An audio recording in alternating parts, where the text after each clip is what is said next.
and the notion that knowledge is a globally shared source of strength. So, ladies and gentlemen, please join me in welcoming His Highness the Aga Khan.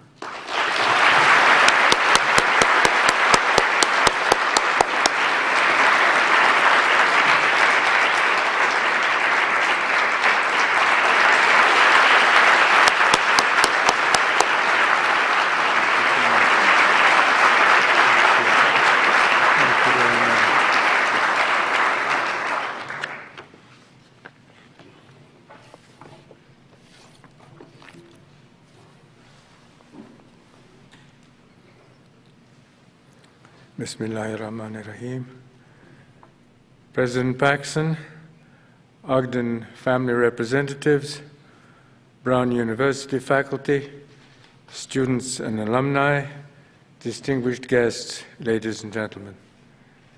Thank you very much, Madam President, for your very kind introduction. It is a great honor for me to give the Ogden lecture, to be included in the distinguished company of past Ogden lecturers, and to pay tribute to the memory of Stephen Ogden. I am also delighted to be present for the opening weekend of Brown's 250th anniversary, or one might say, the happy conclusion of Brown's first quarter of a millennium. I have long felt a close sense of belonging at Brown. My eldest son, who is looking at me with intensity, was a member of the Brown class of 1995. And I treasure the fact that I received an honorary degree from Brown and was privileged at that time to give the baccalaureate address. My own education has blended Islamic and Western traditions. I was studying at Harvard some 56 years ago when I inherited the Ismaili Imamat. It's not a political role, as has been mentioned. But let me emphasize that Islamic belief sees the spiritual and material worlds as inextricably connected. Faith should deepen our concern for improving the quality of human life in all its dimensions. That is the overarching objective of the Aga Khan Development Network, which President Paxson has described so well.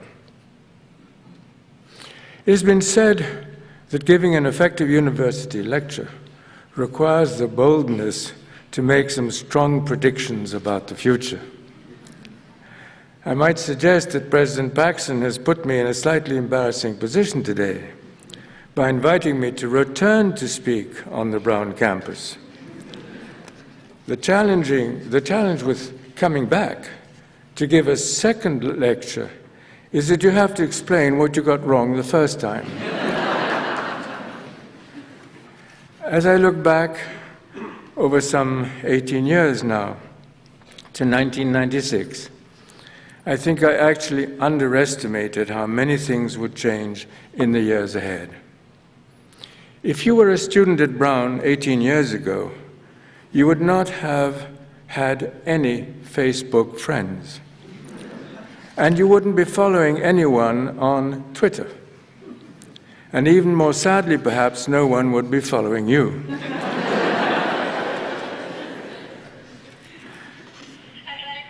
There was no instant messaging at that time.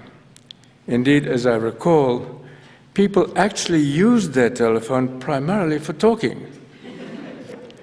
In fact, email itself was still quite a new thing in 1996, and those are only the most obvious examples of transformative change in our world. So, what has been the impact of such changes? We often think about technological innovation as a great source of hope for the world. We hear about how the internet can reach out across boundaries, helping us all to stay in touch, and giving us access to information from every imaginable source. But it is worth remembering that the same affirmations have greeted new communication technologies for centuries. from the printing press to the telegraph to television and radio. Yet in each case, while many hopes were fulfilled, many were also disappointed. In the final analysis, the key to human cooperation and concord is not dependent on advances in the technologies of communication, but rather on how human beings go about using or abusing their technological tools. Among the risks of our new communications world is its potential contribution to what I would call the growing centrifugal forces in our time, the forces of fragmentation. These forces, I believe, can threaten the coherence of democratic societies and the effectiveness of democratic institutions. Yes, the information revolution for individuals and for communities can be a great liberating influence, but it also carries some important risks. More information at our fingertips can mean more knowledge and understanding, but it can also mean more fleeting attention spans, more impulsive judgments, and more dependence on superficial snapshots of events. Communicating more often and more easily can bring people closer together, but it can also tempt us to live more of our lives inside smaller information bubbles, in more intense but often more isolated groupings. We see more people everywhere these days, standing or sitting or walking alone, absorbed in their handheld screens. But I wonder whether in some larger sense they're really more in touch. Greater connectivity does not necessarily mean greater connection. Information travels more quickly in greater quantities these days, but the incalculable multiplication of information can also mean more error, more exaggeration, more misinformation, more disinformation, more propaganda. The world may be right there on our laptops, but the truth about the world may be further and further away. The problem of fragmentation in our world is not a problem of diversity. Diversity itself should be a source of enrichment. The problem comes when diverse elements spin off on their own, when the bonds that connect us across our diversities begin to weaken. Too often, our world grows more complex. The temptation for some is to shield themselves from complexity. We seek the comfort of our simplicities, our own specialities, and often, as has been said, we risk learning more and more about less and less. And the result is that significant knowledge gaps can develop and persist. That danger is that knowledge gaps so often run the risk of becoming empathy gaps. The struggle to remain empathetically open to the other in a diversifying world is a continuing struggle of central importance for all of us. And the danger of having knowledge gaps will grow into empathy gaps. That was the theme of my address in 1996. I discussed then what was becoming an enormous knowledge gap, nearly an ignorance gap, between the worlds of Islam and the non-Muslim world. Since that time, to be sure, there have been moments of encouraging progress on this front, including academic-centered efforts here at Brown with your wonderful digital Islamic humanities program. But in many ways, that knowledge gap has worsened. We've heard predictions for some years now about some inevitable clash of the industrialized West with the Muslim world. These multiplied, of course, in the wake of the 9/11 tragedies and other violent episodes. But most Muslims don't think that way. Only an extreme minority does. For most of us, there is singularly little in our theology that would clash with the other Abrahamic faiths, with Christianity and with Judaism. And there is much more in harmony. What has happened to the Islamic tradition that says our best friends will be from the other Abrahamic faiths, known as the people of the book, all of whose faith builds on monotheistic revelation? Of course, much of what the West has seen about the Muslim world in recent years has been through a media lens of instability and confrontation. What is highly abnormal in the Islamic world thus often gets mistaken for what is normal. But that is all the more reason for us to work from all directions to replace fearful ignorance with empathetic knowledge. Down through many centuries, great Muslim cultures were built on the principles of inclusiveness. Some of the best minds and creative spirits from every corner of the world, independent of ethnic or religious identities, were brought together as great Muslim centers of learning. My own ancestors, the Fatimids, founded one of the world's oldest universities, Al-Azhar in Cairo, over 1,000 years ago. In fields of learning from mathematics to astronomy, from philosophy to medicine, Muslim scholars sharpened the cutting edge of human knowledge. They were the equivalents of thinkers like Plato and Aristotle, Galileo and Newton, yet their names are scarcely known in the West today. How many would recognize the name of Al-Khwarizmi, the Persian mathematician who developed some 1,200 years ago the algorithm which is the foundation of the search engine technology?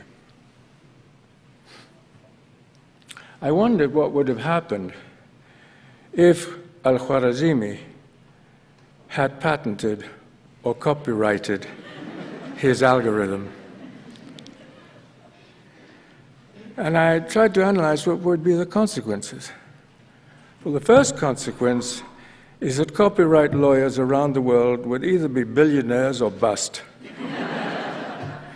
Those who had broken the copyright would be billionaires, and the others goodbye. Secondly, the programs probably would have been renamed. So if they had been renamed, either they would have Muslim names or they would keep their names. If they had Muslim names, they would be in Arabic or Turkish or Persian or Urdu, and none of you would be able to pronounce those names. If the names were kept, then they would be printed in the developing world, and you know what it's like to print English in the developing world. So Twitter would have become Twit. Google would have become Giggle. And our good friend Bill Gates, well, that would be the end of Bill Gates.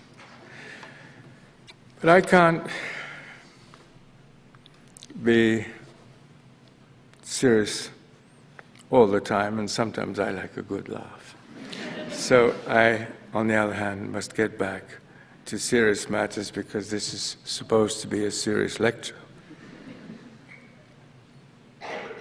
In the Muslim world itself, as is true outside of it, much of our history and culture and art has been obscured, and with it, the clear sense of Muslim diversity.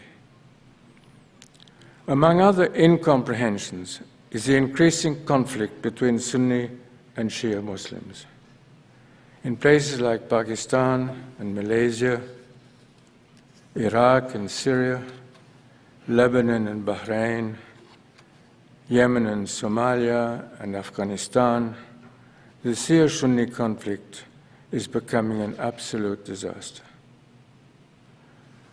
But the harsh truth is that religious hostility and intolerance between as well as within religions is contributing to violent crises and political impasse all across the world. In the Central African Republic, in South Sudan, in Nigeria, in Myanmar, in the Philippines, and in the Ukraine, and in many other places. Such hostilities, of course, represent the most sinister side of what I have described as the centrifugal, fragmenting patterns of our times. So then, how can we respond to such tendencies? The response I would emphasize today is a thoughtful, renewed commitment to the concept of pluralism and to the closely related potential of civil society. A pluralist commitment is rooted in the essential unity of the human race. Does the Holy Quran not say that mankind is descended from a single soul? In an increasingly cosmopolitan world, it is essential that we live by a cosmopolitan ethic, one that addresses the age-old need to balance the particular and the universal, to honor both human rights and social duties, to advance personal freedom and to accept human responsibility. It is in that spirit that we can nurture bonds of confidence across different peoples and unique individuals, welcoming the growing diversity of our world, even in matters of faith, as a gift of the divine. Difference in this context can become an opportunity, not a threat, a blessing rather than a burden. This brings us to the challenges of governance in our time.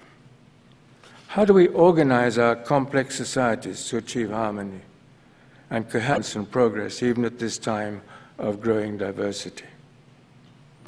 These have always been difficult questions, and they're not getting any easier. As you know, they were particularly difficult questions for the United States back in this university's earliest years, as 13 former colonies tried to write a new national constitution.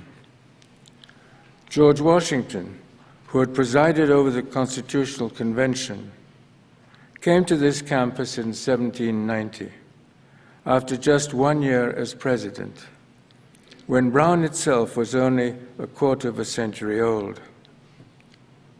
He traveled to Providence to mark the recent adoption of the new U.S. Constitution by the state of Rhode Island, the last of the original 13 states to do so.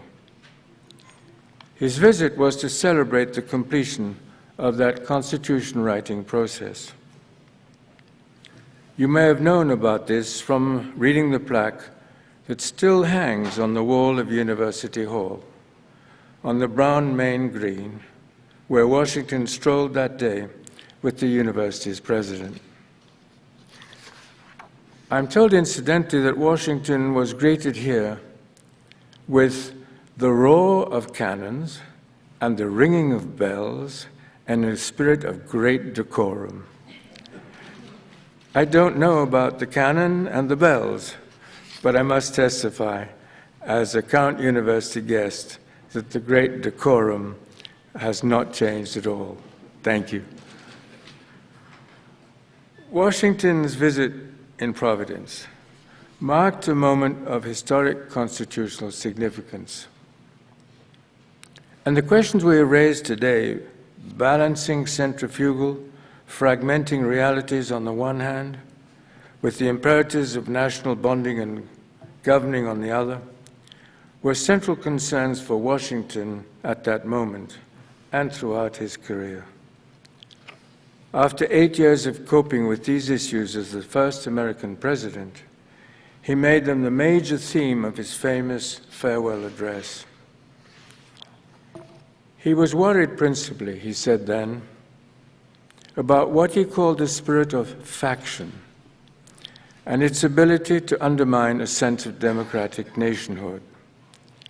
He described faction as a spirit that kindles the animosity of one part against another, creating a fatal tendency to elevate a small but artful and enterprising minority of the community against the whole.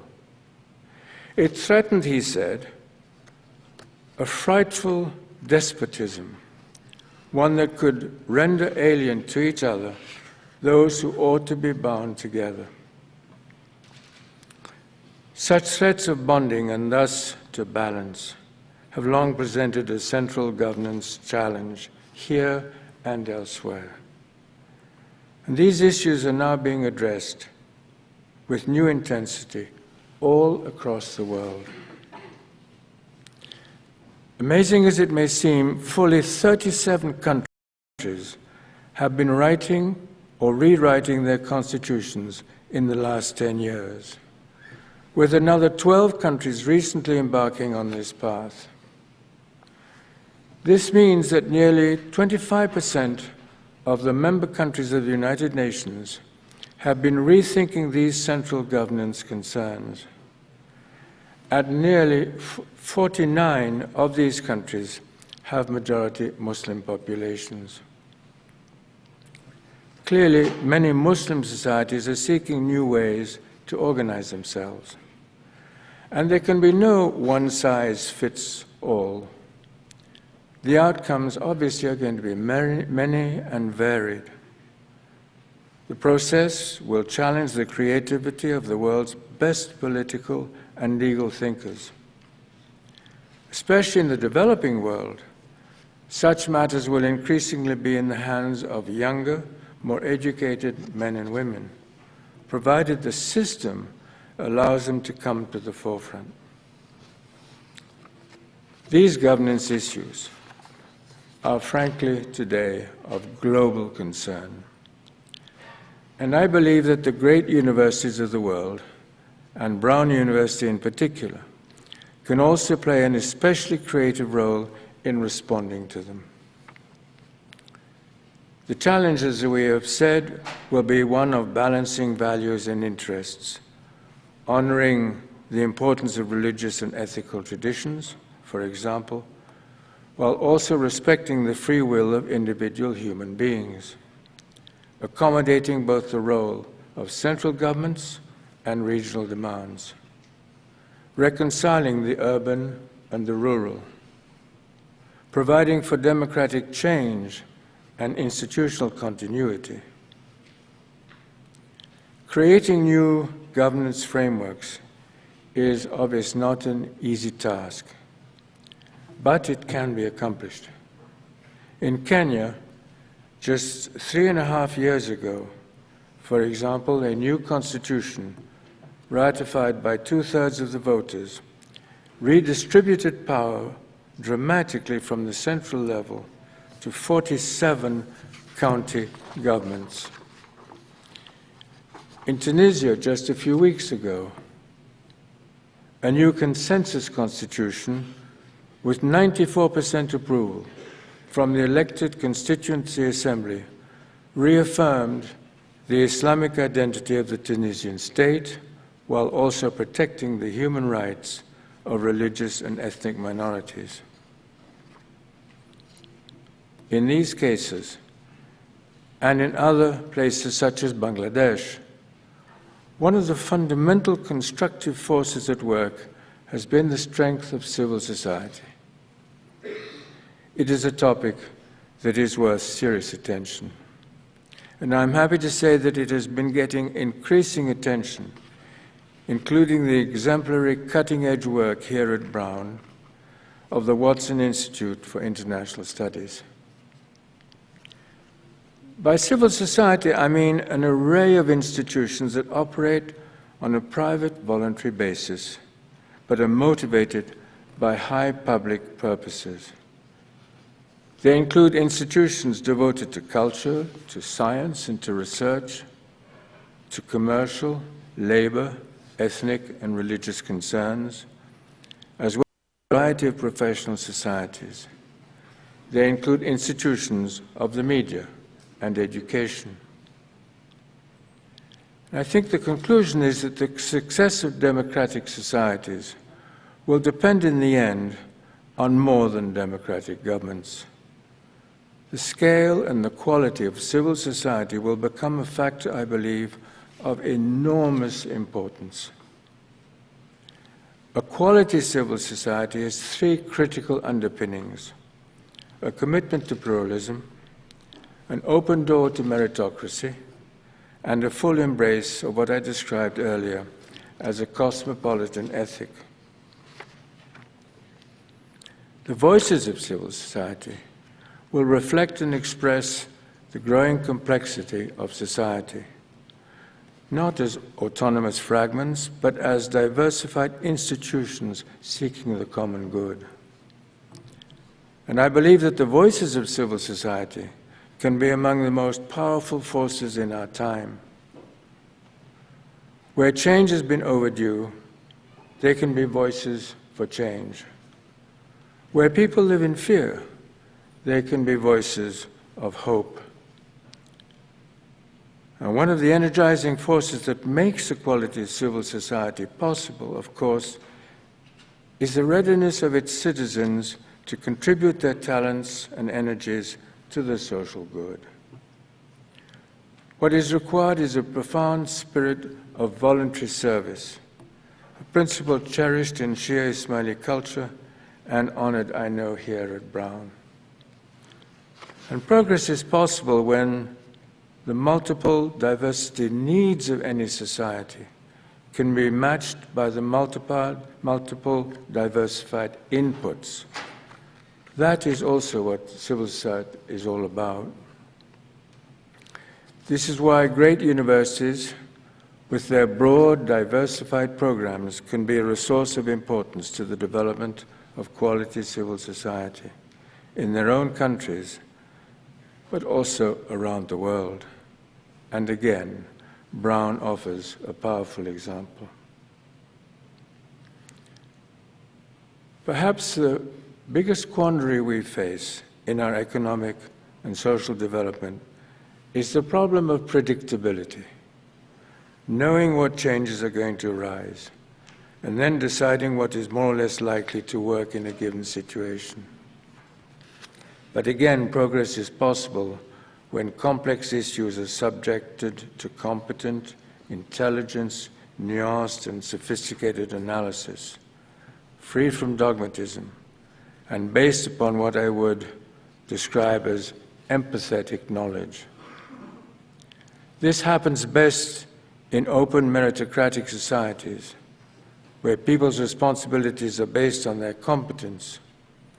It also happens best when the intellectual resources of the world's great universities like Brown are brought into play. One of the important values of the Shia Ismaili tradition is the transformative power of the human intellect. That conviction underscores AKDN's strong commitment to education at all levels, wherever we are present. These activities include the Aga Khan University, now 30 years old, our newer University of Central Asia, our Aga Khan academies at the primary and secondary levels, and our major commitment to the potential of early childhood development. The Aga Khan University in Karachi and in East Africa is in the process today of creating a new liberal arts faculty, while also establishing 8 new postgraduate schools. I would emphasize both these initiatives. Professional education is sorely needed in the developing world, but equally important is the capacity to integrate knowledge, to nurture critical thinking and ethical sensitivity, and to advance interdisciplinary teaching and research. A quality civil society in any setting will require well-informed leaders who are sensitive to a wide array of disciplines and outlooks and cultures. It will require people with the ability to continue their learning in response to knowledge. And I know again that these are central concerns for Brown University, articulated so well in its new strategic plan and its call for building on distinction.